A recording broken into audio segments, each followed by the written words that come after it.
Today, we're coming to you from the banks of the mighty Missouri River in South Dakota.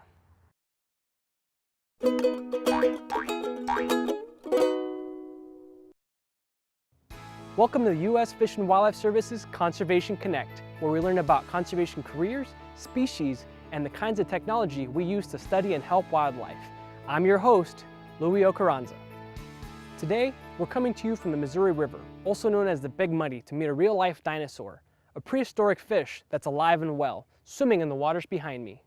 Meet the paddlefish. So primitive, it doesn't even have bones, yet it can grow more than 100 pounds. Today, we'll meet the fisheries workers that are keeping a watchful eye on this titan of our big rivers.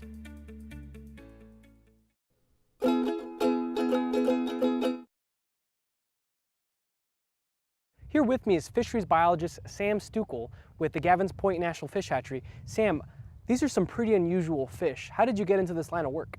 I've been fascinated with fish and fishing since I was pretty much a toddler, and grew up on the Missouri River and just knew that someday I wanted to try to find a way to work with fish, and was lucky enough to stumble into this job. Tell me, how is the U.S. Fish and Wildlife Service involved with the paddlefish program?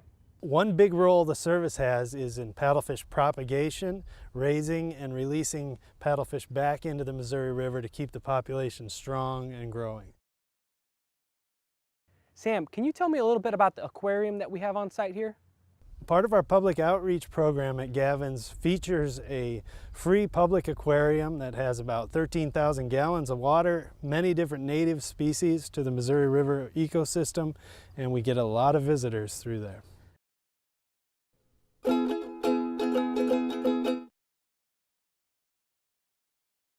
Next, we arrive at the spawning building at Gavin's Point National Fish Hatchery, where a friend of ours was waiting. So joining us today, we have Leona, our youth host. And Leona, I know you're excited to ask questions. So what are some cool facts about paddlefish that people might not know? Paddlefish are a fascinating animal. They are a filter feeder, kind of like the whales you might see on the Discovery Channel. They eat plankton, tiny little organisms in the water. They just strain the water, taking these tiny little things out, and they get huge eating such a tiny diet, up to a couple 100 pounds. Then I have to ask, what is their big nose for? That is part of their feeding system. They like to live in muddy water. They need a way to find plankton, and that long snout or rostrum is kind of like a plankton detector. It can feel out electrical fields around these plankton and lead that paddlefish right into it. Sam, for people watching this, where can people find paddlefish in the United States? And also, what type of habitat do they prefer? They're found in the central part of the United States in big rivers like the Missouri, the Mississippi, those types of things. They like muddy water, they like the still water within the rivers, but they need that flowing component. They're not specifically a lake fish, so that's where you would find a paddlefish.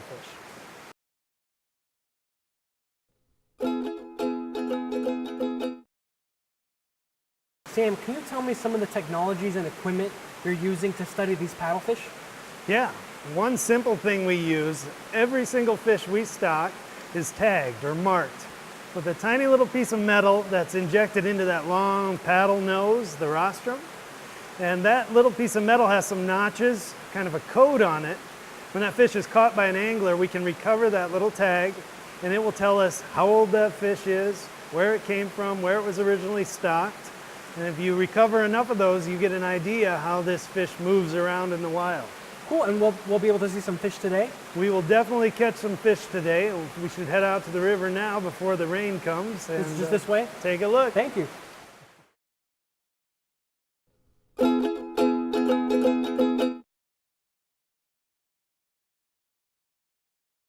Sam, where are we going today? We're here in the Gavin's Point Tail Race in the Missouri River, right below Gavin's Point Dam, with the fisheries management crew from South Dakota Game Fish and Parks. We're in one of the best places in the world to catch paddlefish, and we're gonna put a net down here and see what we can get.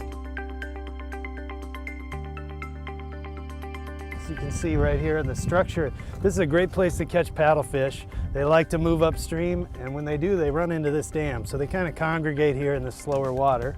We're gonna set this large floating gill net here that will fish near the surface and hopefully catch us a paddlefish. And so how long is this net here?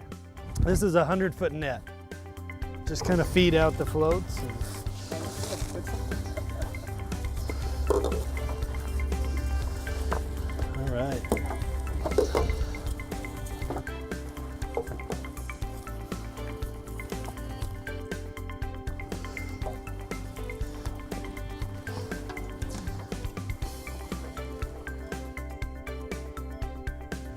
Go ahead.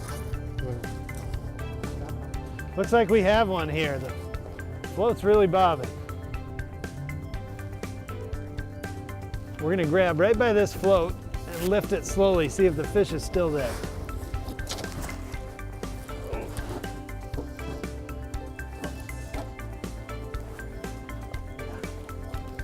There's like so many here.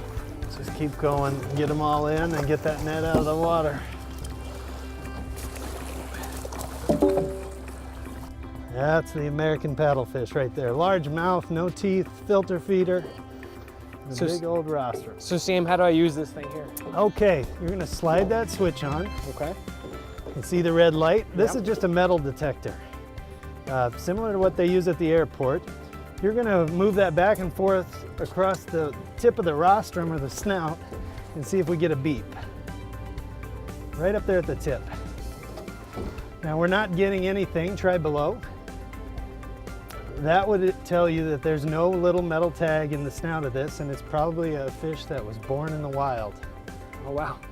Sam, what are all these little dots on the paddlefish for? Well, we talked about how the rostrum has some sensors, little electrical sensors to find plankton. They actually spread all the way back into this flap and across the head. They have a big mouth that they open up to get the plankton, and that flap probably helps with the filtering. Let's go ahead and take this one back to the hatchery. This might be a female with some eggs. Put her in the holding tank.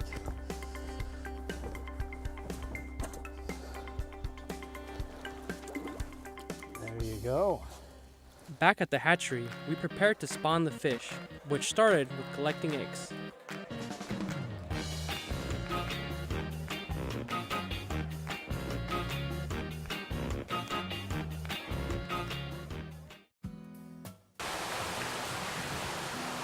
That's it. Yes. Mix that sperm with the eggs, Okay.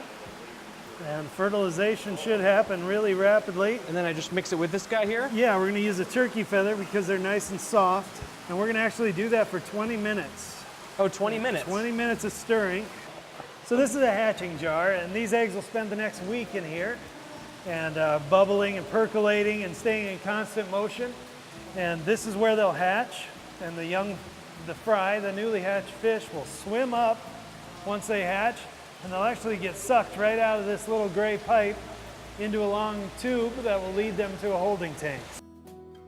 Once the fry mature, the juvenile paddlefish will be stocked back into the Missouri River.